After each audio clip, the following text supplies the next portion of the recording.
to walk upright now. Right. Assalamu alaikum. Imam Sahib, Yes. would you introduce the present? Yes.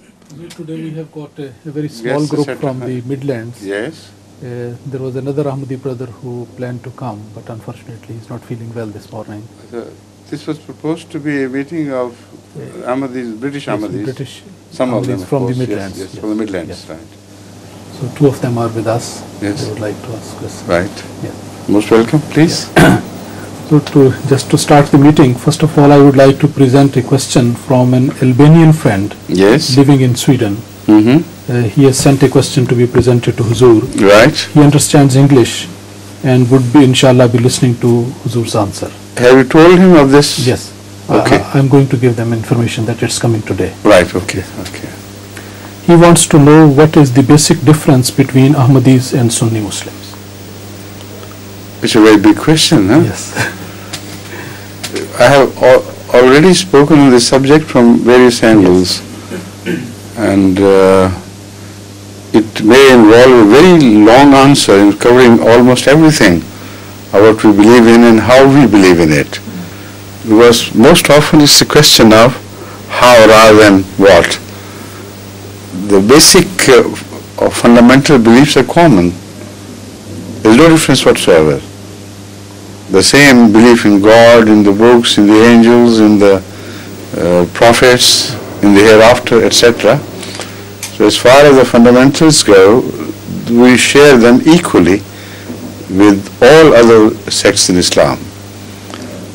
But the question is as to how we believe in the hereafter, for instance, how it would take place, the nature of angels, God, how He acts, and what are His attributes, and what is the true significance of those attributes and His traditions, and how He is manifested in His grand plan of the universe and its execution in the laws of nature, and how He is manifested in His grand plan of spiritual universe as revealed through scriptures and the Holy Quran at last, of course. So these questions go on expanding and widening into huge areas covering everything about religion. It is, the major differences are regarding the understanding of the fundamentals. So I would not like to start speaking on this because this short space of 1 hour will not be sufficient for that. And the rest of the questions will keep waiting. Huh? I can tell him very briefly. The one difference, which is the separating line completely, is demarcation line of the boundary. They are all expecting, including us, of course, we have been expecting too. All the Muslims have been accepting the fulfillment of the prophecies of Hazrat Muhammad Rasulullah sallallahu alaihi wasallam, that in the latter days there would certainly come the divine help in the form of a divine reformer, as you may call it, or a Mahdi or a Messiah. But the central to the issue is the divine help, which means that human efforts by themselves would fall short of bringing about that revolutionary change in the character of the Muslims, which would once again put them on the road to domination of the rest of the religions. This is the basic issue. They are as yet expecting that divine reformer to come. We believe he has come. And all the rest begins from there. Once you accept the divine teacher, then of course, as he sees it in the divine light revealed to him, the whole perspective of the beliefs, etc., acquires a new dimension and a new, character about itself. So that is the major difference. We believe the Imam Mahdi has come. We believe the Messiah has appeared. And we believe that the Imam Mahdi has come with all the blessings which were dependent on his arrival, which we were to receive from him as a divine reformer and divinely guided reformer. See? So in short, I think that should suffice for the time being. But if he wants some more elaborate answers on various aspects of this new dramatic change of attitude rather than that of the teaching is not changed at all, not a jot. It's only the perspective, it's only the angle of vision and the mode of understanding which has changed. So if he wants further elaboration on these points, he may refer to my earlier talks on these topics, which are so many. The missionary in charge there can help him either with providing him with the right cassettes or with the right videos, and he would sit relaxed and listen to the answers. Okay? Thank you. Mr. Finton Murphy. Introduce the Karenko. Yes, his name is Mr. Finton Murphy. That's He right. is our British Ahmadi brother, Yes. and he is a member of the Birmingham Jamaat. Birmingham Jamaat, that's right, yes. And he is not Now he has moved to Leicester. Okay. Leamington. Leamington Spa. Leamington Spa, that's right. Getting my L's mixed up. It's Leamington Spa. Yes, Correct. And how long have you been in Ahmadi? Well, I think we introduced you once before as well, That's right. but I don't remember whether we told the audience, the viewers, as to how long you had been in Ahmadi. That's right. This is, on this occasion, this is almost precisely 1 year. Is it right? Yeah. Uh-huh. So today is the anniversary day. That's right. That's right, More or sir. less. And the first time when I had the privilege to speak to you on broadcast, That's right. I was only very recently, Got converted. Yeah. Just recently. and right. so now I'm a bit more stronger, Advanced. in the Alhamdulillah. faith. So, Huzur, Assalamu please. alaikum. May I ask you a question, please? Yes, please do, please. Most welcome. I brought with me, in consultation actually with some of the members in my Jamaat, one in specific, That's right. 2 references from the Holy Quran. Right? Because I can't speak Arabic as yet, not very much, a little bit. But not if much. you just give the reference, the Imam Sahib would help you read the original text. All right. Have you got Inshallah. the references with you? Yes. So, Just give the reference and he'll read the text, then it will be very easy for you to Yes. frame your question on the basis of that. very well. Right. So the first reference that I have is, which I'd like the benefit of your teaching on, to be enlightened upon, it comes from Chapter chapter number 56, 56, verse number? verse number 4, Right. 56:4. and I have written in English. First Yes. listen, yes. Yes. أعوذ بالله من الشيطان الرجيم. بسم الله الرحمن الرحيم. Pardon? 56. 54, chapter 54, verse 4. Some it will bring low, others it will exalt. 56 or 54? 54. You have the right.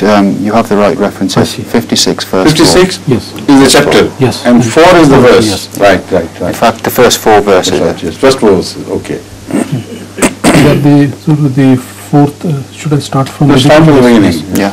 أعوذ بالله من الشيطان الرجيم بسم الله الرحمن الرحيم إذا وقعت الواقعة وقعت الواقعة, yes. ليس لوقتها وقعتها yes ليس لوقتها كاذبة كاذبة. خافضة رافعة رافضة.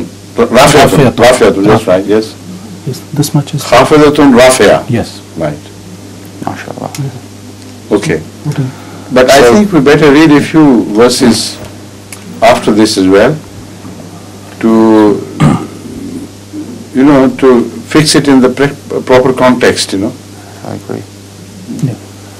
So once again I read it from the beginning. أعوذ بالله من الشيطان الرجيم بسم الله الرحمن الرحيم إذا وقعت الواقعة ليس لوقتها كاذبة وقعتها. لوقتها كاذبة خافضة رافعة رافعة.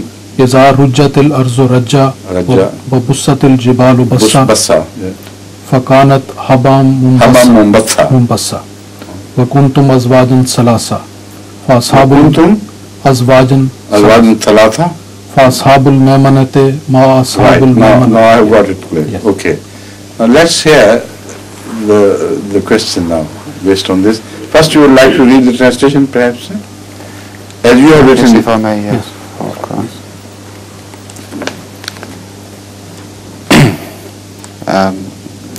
Bismillahi Rahmanir Rahim.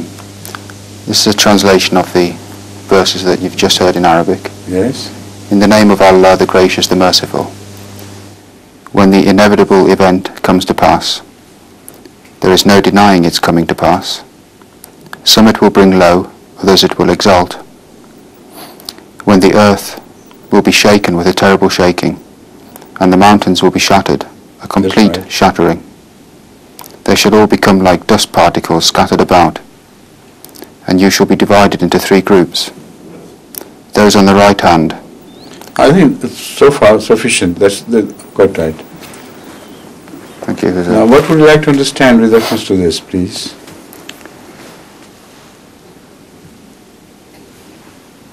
The significance of,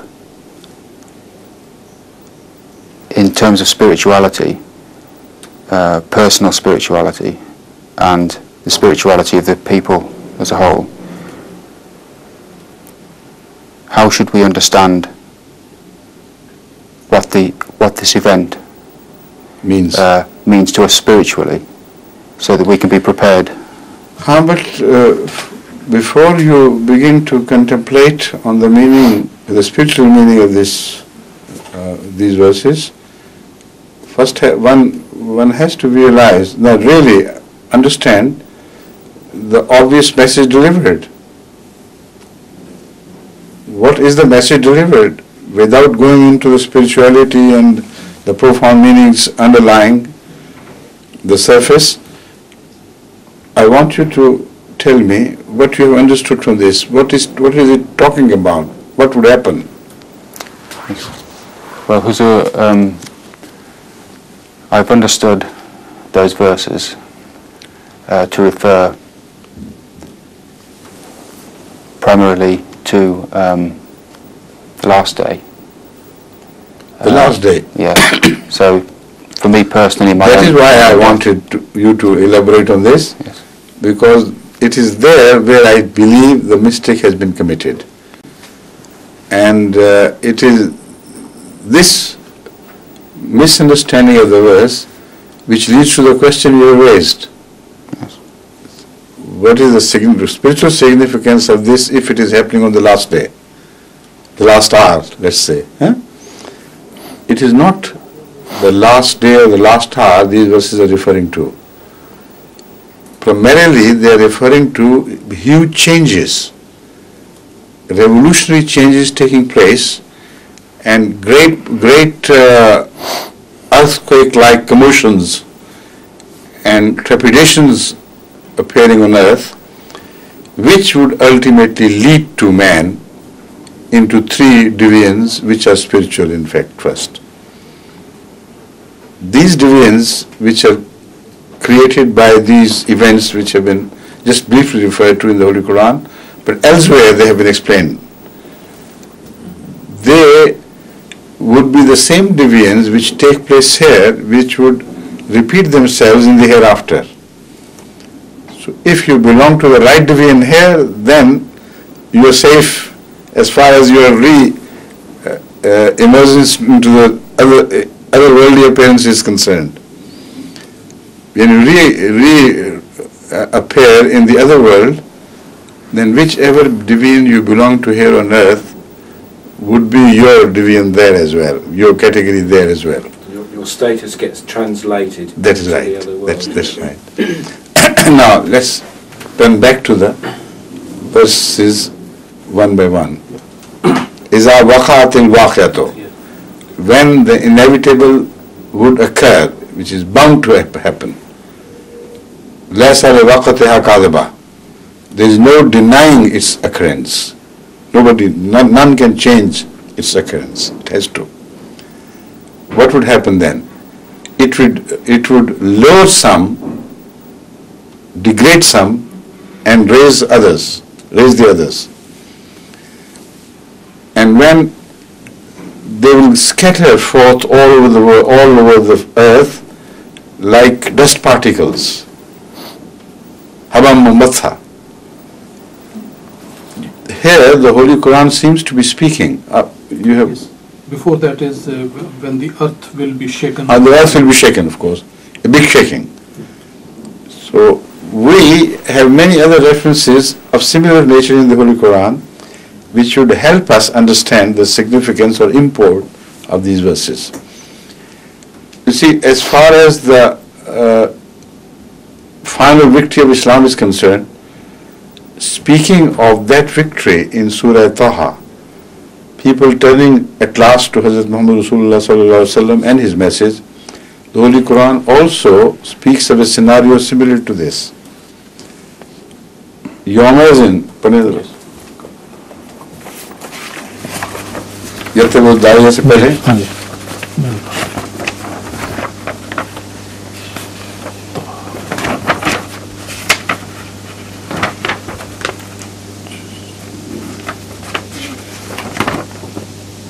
यसअलूनक Anil जिबाल कुल यंसिफुहा रब्बी नस्फा फयज़रुहा कान सफसफा. इससे पहले इसके बीच में कोई वर्ष छुट्टी हुई थी.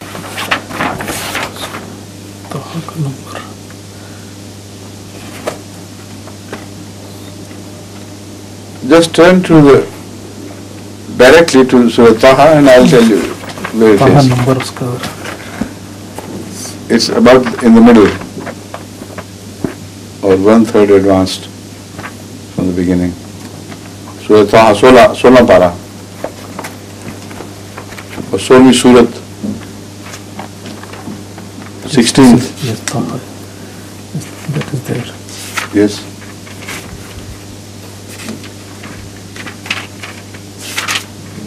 Right about in the middle or just before the middle?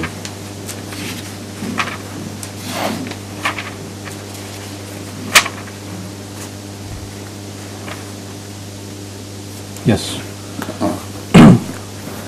وَيَسْأَلُونَكَ عَنِ الْجِبَالِ فَقُلْ يَنْسِفُهَا رَبِّي نَسْفًا فَيَذَرُهَا قَاعًا صَفْصَفًا لَا تَرَى فِيهَا عِوَجًا وَلَا أَمْتًا يَوْمَئِذٍ يَتَّبِعُونَ الدَّاعِيَ لَا عِوَجًا.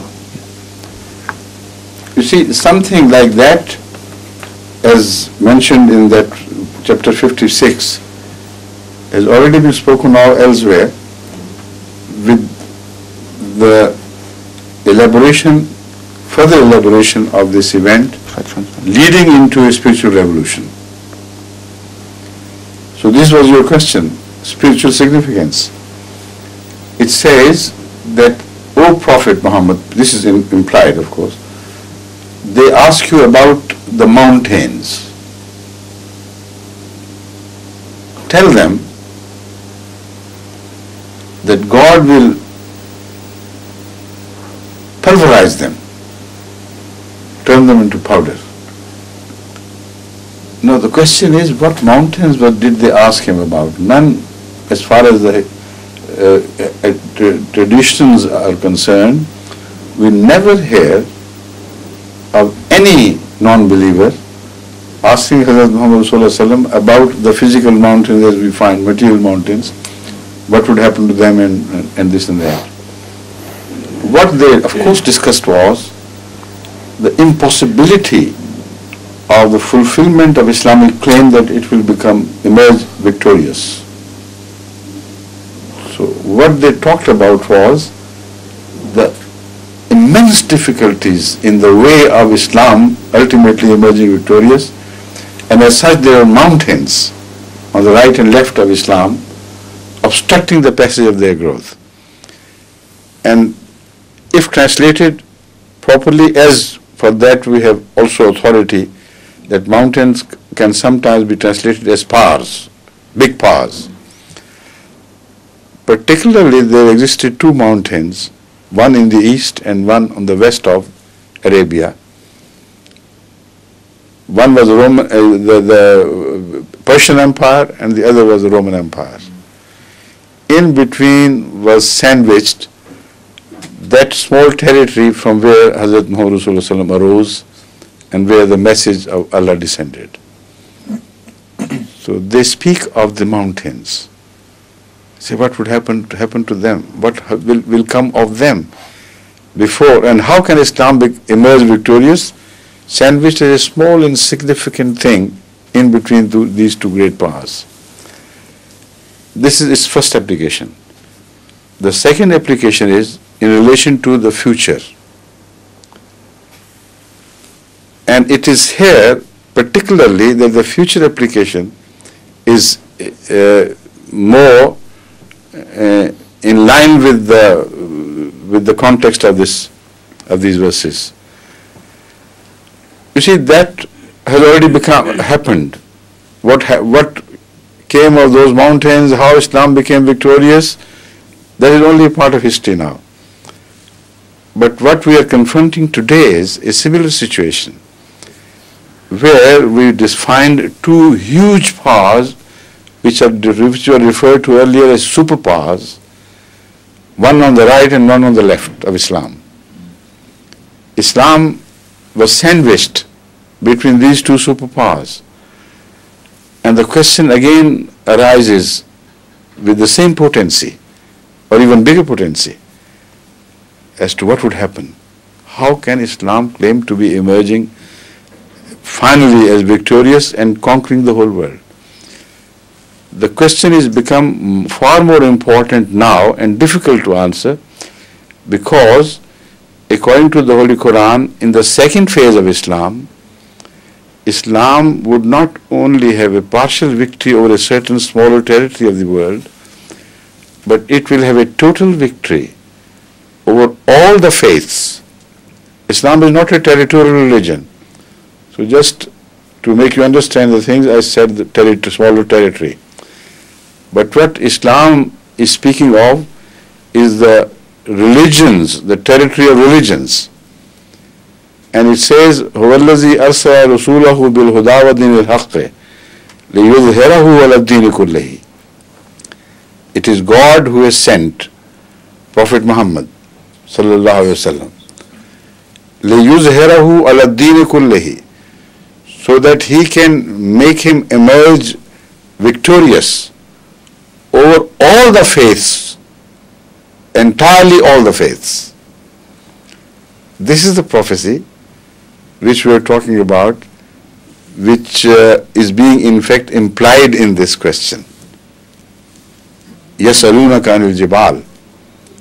They say, on the one hand you are talking of a total victory, final victory, not territorial again, but a spiritual victory over all faiths.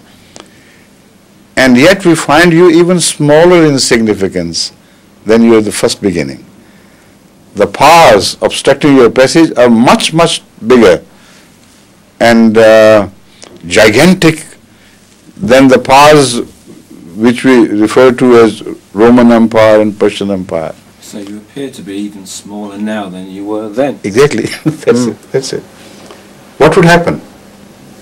The answer is that God would first break these powers, because looking down from their ivory towers of greatness, it would be impossible for them to accept Islam.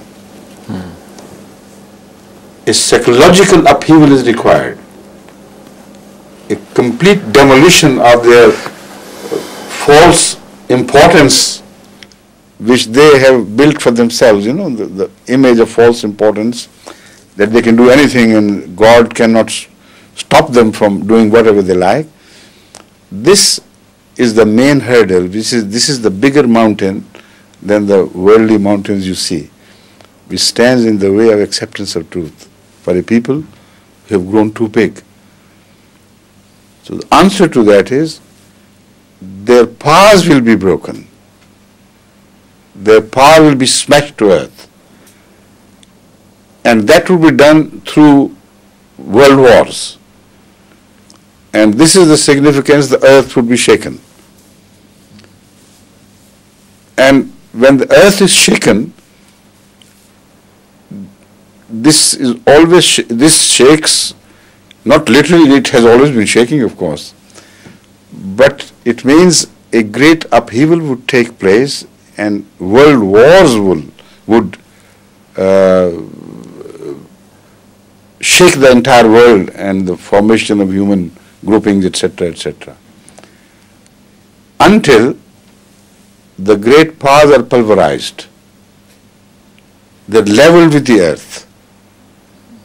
No longer la tara fiha evajam wala amtha, which means you will neither see jetting out of surface, a higher surface or a lower surface.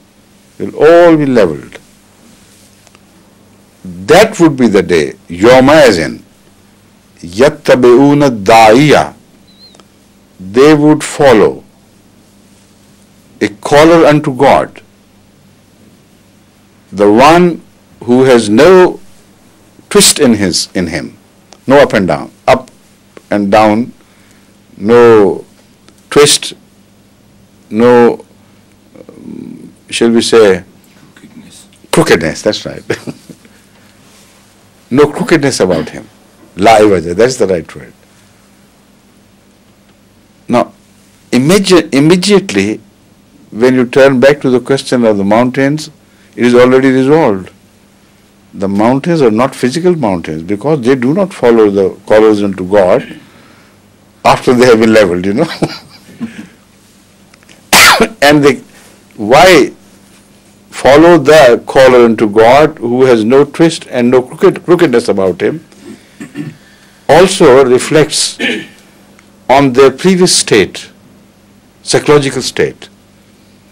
With that crooked state of self-importance and aggrandizement, they simply cannot follow a simple man of God who has no twists, no crookedness about him. So, you know, a wavy, twisted element cannot enter through a straight hole. So here we are talking of a straight man with a straight religion. Unless they are straightened and leveled, these people Allah is talking about in the Quran will not be able to follow the teachings of Islam or the Prophet of Islam. See? So these upheavals which will turn people into Hamam Mombasa, as it is mentioned earlier, as to scattered dust particles, is the same change as mentioned here.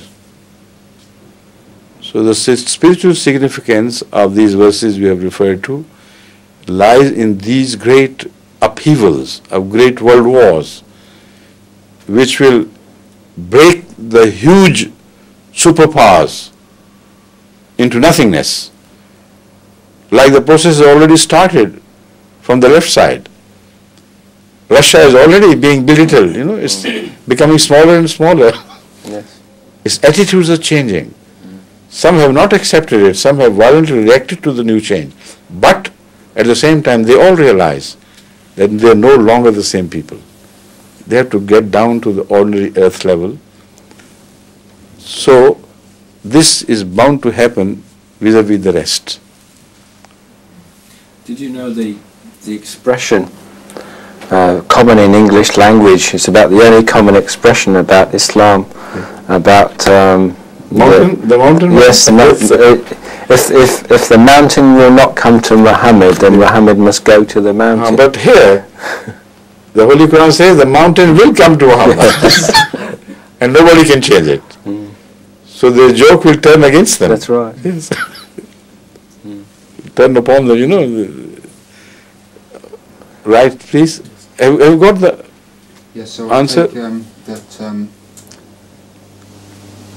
I would be able to say that this refers to Jamaat Ahmadiyya, very specifically in prophecy. May I ask another question, please? Please do.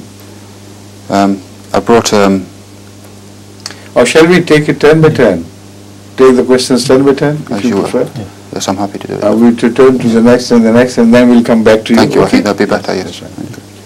I'm hoping, inshallah, to go to Ireland, to Galway, in response to your request that someone should go there. Is that right? inshallah. To occupy the mission house. Well, just for a couple of weeks. For a couple of or weeks, so, okay. partly to recuperate and Right. partly to see Excellent. what can be done. That's about the middle I'm of so happy July. to learn that, yes. And being half Irish myself, I think it's Are you half Irish? Yes. That's, yes. which half? Well, from my mother's side. Mother's side, right. When my mother came to see you in the early days, Yes. just before I got married, Right. you were telling her about how your trips in Ireland when you were a student. Oh, yes, correct. And she Now I enjoyed that remember, very I much. recall that, yes. Did she liked it? Yes, she Very did. good. Yes, and it seems to me that a lot of the what we call British Ahmadis are in fact of Irish origin. Yes, you're right And there. quite a few of them are. Or Welsh, or Irish, or Scottish. Yes, that's right. Yes. And it seemed to me that there must be something in the Irish character that makes them be attracted towards Islam. It's exactly the same thing we have just been discussing. If you're too snobbish and you look down upon things from your own self-aggrandizement, then it's very difficult for you to discern the truth, not to mention to accept it. Even if you discern it, then you still keep your distance, too far above you, that sort of thing. Yes, I understand, but there it is. But when there is an element of humility introduced in this blood, in this character, then when there is an element of humility added from a section of the British society, which itself has been looked down upon, then they're closer to this common surface which is mentioned in the Quran, where there are no ups and downs. And they're closer to the acceptance of their message or the messenger, which has no crookedness about him. So you have rightly pointed out, I'm surprised I didn't notice it before, almost all the Englishmen we have received into Ahmadiyyat who stayed and became a part and parcel of the Jamaat permanently, you find a trace of either Irish blood or Welsh blood or Scottish blood, and if there are some, I don't know, but there have to be some purely of the Southern English blood, but they're much less in number than I think we must have some Scandinavian blood from the Hartlepool maybe contingent. Quite right. We can't leave them out. You can't, no. But there too, I noticed when I discussed things with them, looking at the features and the complexion of and the color of the hair, many a time I inquired, I found they had some of the blood in them as well. Like Noman, for instance, he's not from Hartlepool, but close to Hartlepool. He has his Irish blood in him. Yes. He's a man of Irish origin. So generally, this is true, but not, of course, it can't be a law which has no exceptions. A common trend, let's say. Okay?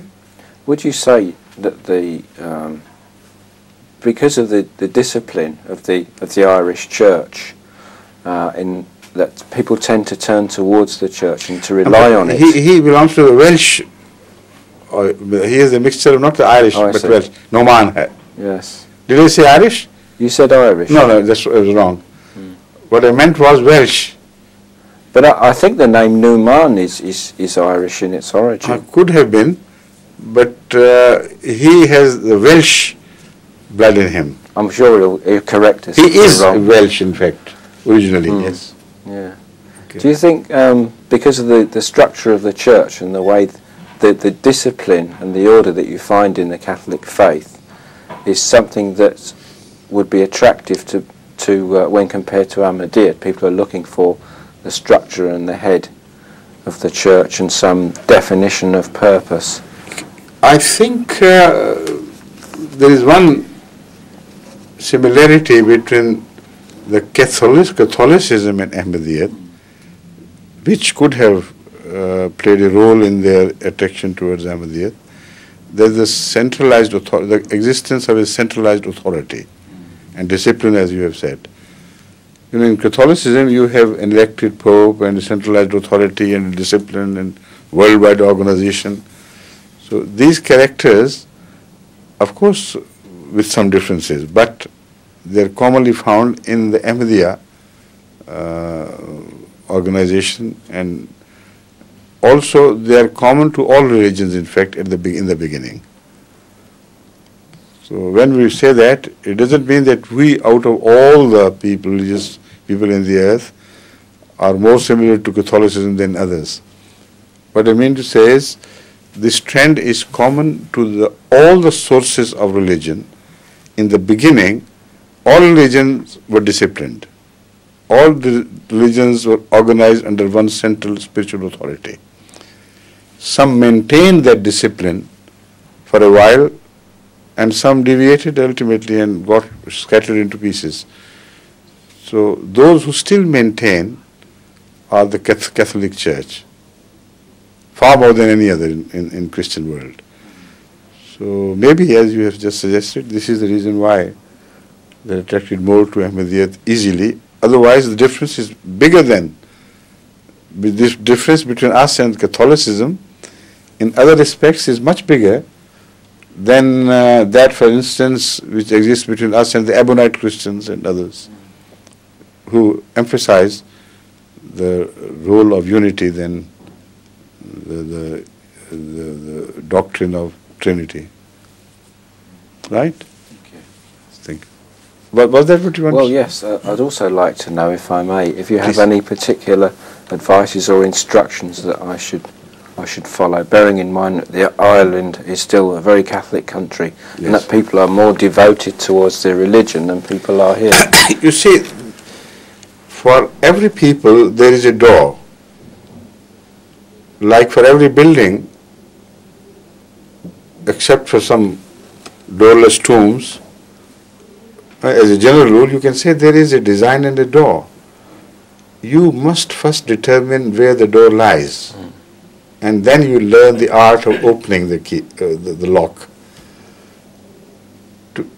I believe that if you enter a discussion with the Catholics entirely on the issue of biblical understanding and interpretation, then it will be very difficult for you to bring them to a satisfactory conclusion, because the entire 2000 years of Christian history are full of philosophical exercises on the part of their great scholars to somehow confuse the issue and hide behind the mist of mysteries and philosophical twists here and there.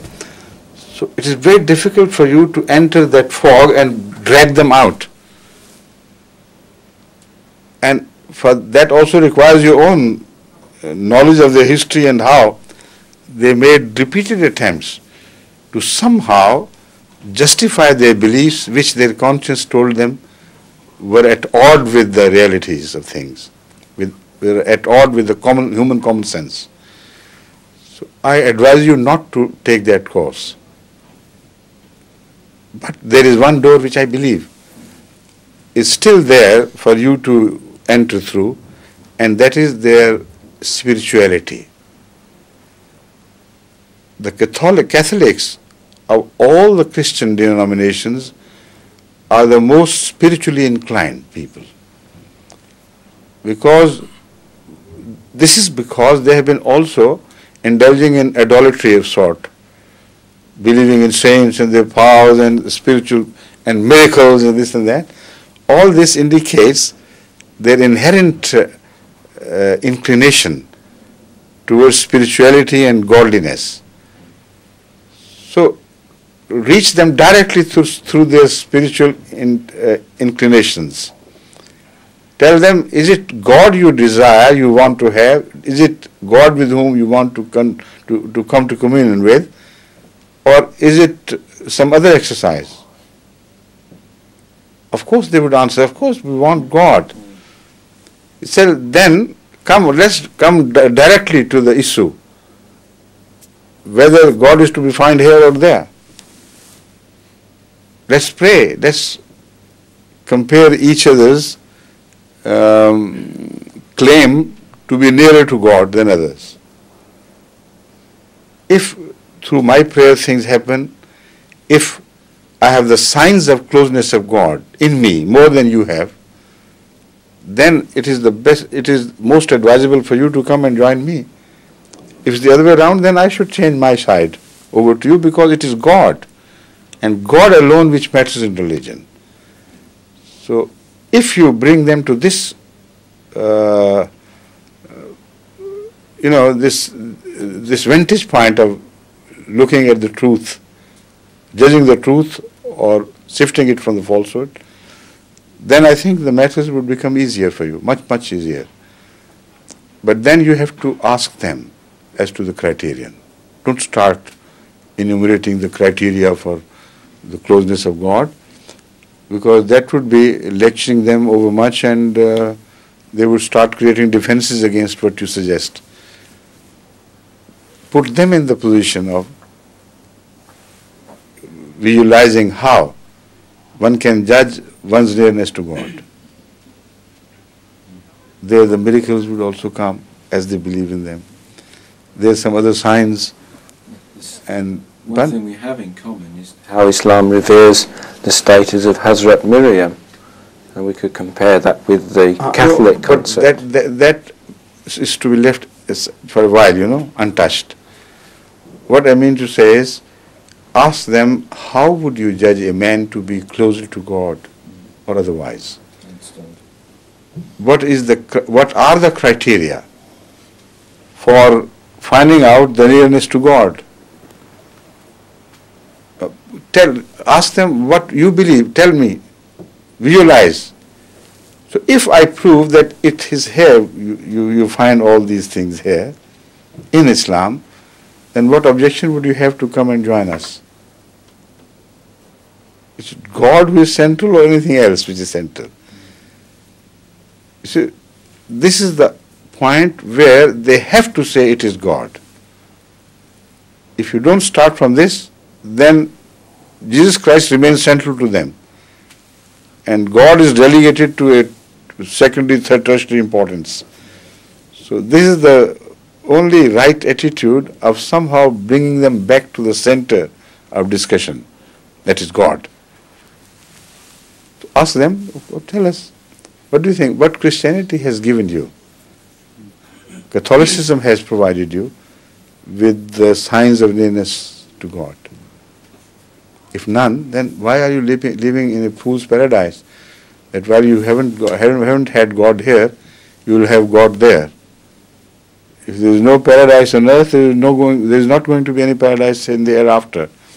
So you shake them up and wake them up and bring them to the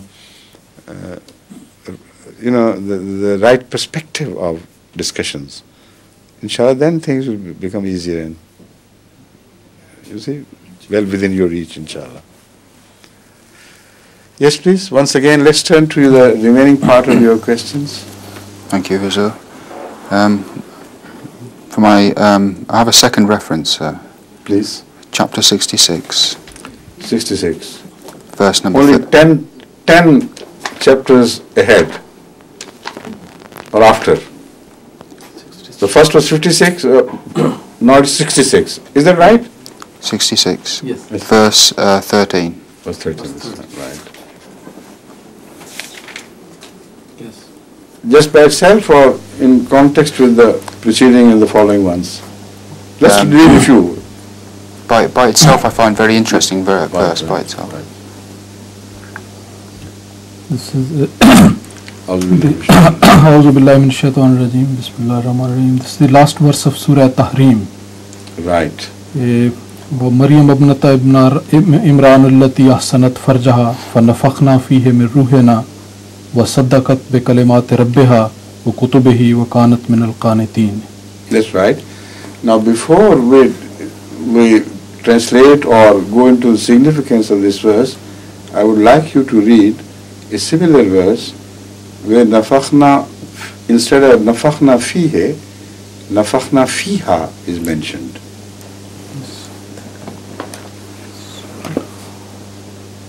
Surah Al-Imran. Yes.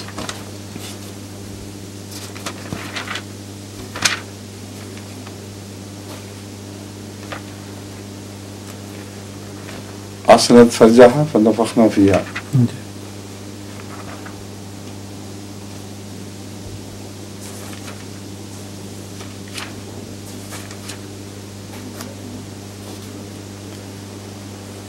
Or if you want help, got it? It's very close.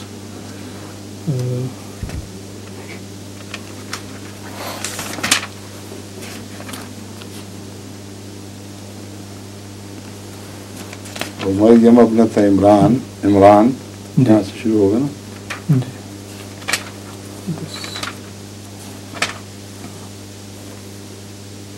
इस कालत इमरान रब्बेनी नजर तो लगा मो वो मरियम अबनत इमरान नहीं आता आगे, इससे पहले है वो the verse which you just read, हाँ.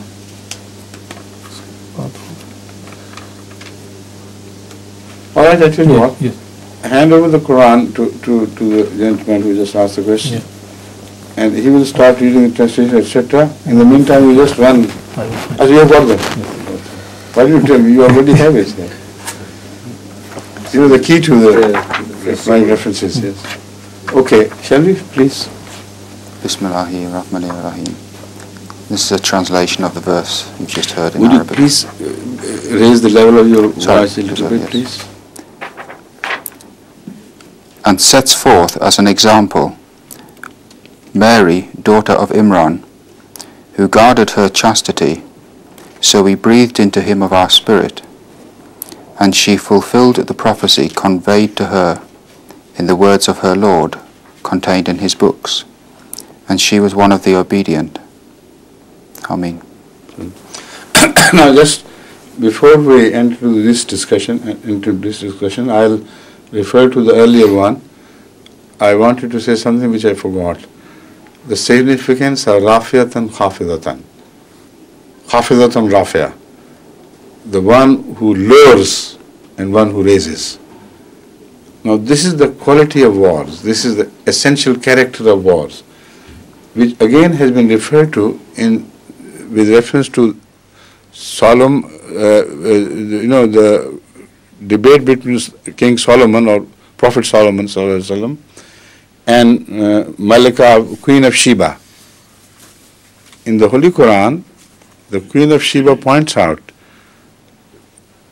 to her elders that if you advise me to take the course of war, then I remind you something which you are forgetting, that when the kings enter conquer territory, they raise who belong to the lower strata of life and lower those who belong to the higher strata of life, upside down.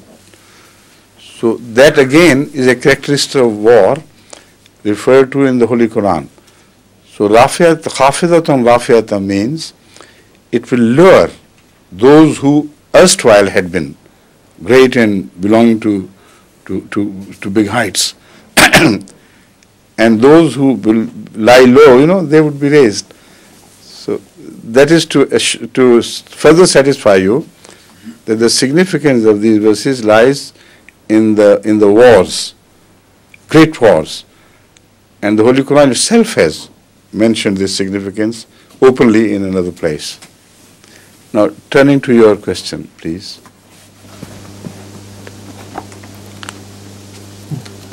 The other verse should I read? Yeah. The other verse is Surah Al-Anbiya, verse number 92.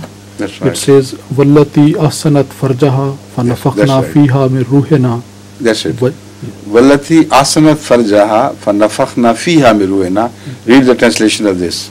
And remember her who guarded her chastity, so we breathed into her of our word, and we made her and her son a sign for all people.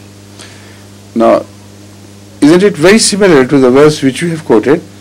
But have you noted the difference between this and that? What is that? Well, in the verse that I translated, it said, "So we breathed into him of our spirit." That's right. And in the verse just being translated, it said, "We breathed into her of our word." Into her, that is the point. That is the major difference, and herein lies the significance of that verse which you have just quoted. But before I start elaborating on this, I would like to hear your question. What is, if you want to understand particularly about this verse? Well, what had actually puzzled me was that the example was given of Maryam, daughter of Imran. Right. And then it said, we breathed into him of our spirit. I wasn't actually... The reference is towards the man, yes. to a man. Yes. This is exactly which I wanted to tell you and draw your attention to. And thank you very much for pointing it out. It means that you are reading the Quran with great attention and, really meaningfully. This is what I also noted long ago. And I understood it with reference to this verse, as we have mentioned. Now, this you didn't mention. If you read a few verses before the final verse, the last verse of Surah Tahrim, the subject of discussion there is, just listen, you don't have to read it, just listen to me. The subject of discussion there is that God says that the example of the true believers is like that of, number one, Asiya, the wife of Pharaoh. You see? The wife of Pharaoh, that is one example of the believers. And the other is of Maryam, Mary, mother of Jesus Christ. Now, without understanding these examples to be applicable to the believer, we cannot understand the significance of that change of reference. The significance of these two examples lies in the fact that the wife of Pharaoh stood out in her stature above all other women of the age and maybe previous ages in her, brave stance for the truth, brave support of the truth. She was a woman, a helpless woman, under a tyrant of the greatest order, the one like whom are seldom born in history. Yet she stood her grounds regarding the defense of her faith. And she believed in the very person who confronted her husband Pharaoh. This was no ordinary thing. So the Holy Quran reminds the believers that you are a believer in Prophet Muhammad sallallahu alaihi wasallam. Here is a woman, helpless woman, who believed in a prophet you believe was lower in order and status than this prophet. And she stood firm to her grounds of faith. And Pharaoh failed to change her belief in Moses. How can you be expected to be a true believer and yet be cowed of the worldly pressures and threats, etc., and show weakness and either change or hide your faith at least? This is the lowest expectation with which God begins. This is how the believers should behave. But just to defend your faith is only the beginning. It is not the ultimate fruit of faith. The ultimate fruit of faith is referred to with reference to the second example, that of Mary. It was her chastity, absolute chastity, which is pointed out. And yet she gives birth to a spiritual son, to a son. Now, if the example is applicable, then the believers should also be able to exercise that chastity and give birth to a son. Here that son will be born because the believers are referred to as men, as males. So here God breathes into those believers who are male members of the society. It doesn't mean literally males, it means that who have that character of strength and power and greatness, that they can stand guard over their personal ambitions and desires and would not permit them to play a role in their new spiritual birth. out of them would be born a new being, a new creation, which would be like the creation of Jesus Christ from the chaste mother of Mary. So if you are like unto Mary, you should also be chaste. You should not wish for high orders. You should not have ambition for God's words and proclaim that you are so dear to God and display your piety. That is not chastity. That's contrary to the spiritual chastity. If Mary had that desire, she was, of course, likely to falter into some misdeed, because that being driven overmuch by passion or ambition always misleads you. But there she was absolutely in full command of her passions. She had no desire, no ambition. So Allah reminds the believer that if you want a new creation to be born from within you, then it would be only born if you behave like Mary. And then it would be Allah who would create. It won't be born out of your ambition. So here it is He who is mentioned. Allah breathes into him. In the first example, it was Mary into whom Allah breathed, because it was she who was chaste, and Jesus was fruit of her chastity. Now, this is a very important question you have raised, because with the help of this answer, you will be able to understand some passages of Hazrat Masih Maud alayhi salatu, which have been made target of humor and joke and mockery, etc., by the non-Ahmadis. Hazrat Masih Maud alayhi salatu has described himself as having gone through a phase when he was Maryam. And then he says that he suffered the pang of something within, as if mother suffers the pangs of carrying something within the uterus. And out of me, my previous phase as Mary, was born this Jesus you see in me.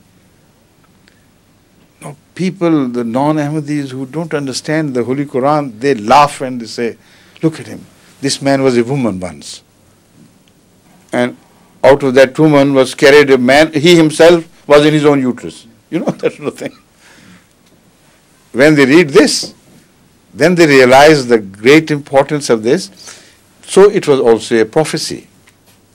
This is why the reference is to a single person. Generally, it doesn't say breathes into him. Generally speaking of this phenomenon, that believers are expected to be similar to wife of Pharaoh and Mary, the mother of Jesus, then suddenly Allah turns to a singular reference. Then God breathes into him, which means this is a prophecy of the new birth of Jesus in the latter days. How it would take place? It would take place by a man who would be righteous and unambitious enough not to even remotely dream of high status with Allah. He would live in complete humility, and that would be his chastity. So what would be born into him, the new creation, which would be the creation, birth of Jesus Christ, would have nothing to do with his personal ambitions. You understand significance? Yes, Yes. I'm very happy to. Thank you. Thank you. Next, please. Well, I was going to ask you a question, which you asked the Jamaat about 6 years ago. Yes. You asked them to make some research into the beneficial effects of honey, some more research, and I'm wondering if anything has come to light since then. Many things have come to light, because the time is not only, I think, about half a minute left. The scientists have discovered, and this is an authentic declaration of the Medical Research Council, of the British Medical Research Council, published in their magazine, that honey is positively found to be very efficacious in the healing of open wounds of cancer. and also in chronic ulcers of the eye, cornea, etc. So if you apply it, with the stick daily, two to three times a day, or apply honey directly on the open cancerous wounds, the researchers have discovered that it provides definite benefit. If it's not curative, ultimately, at least it's palliative. Thank you. That's wonderful. Thank you. Assalamu alaikum. Wa alaikum assalam.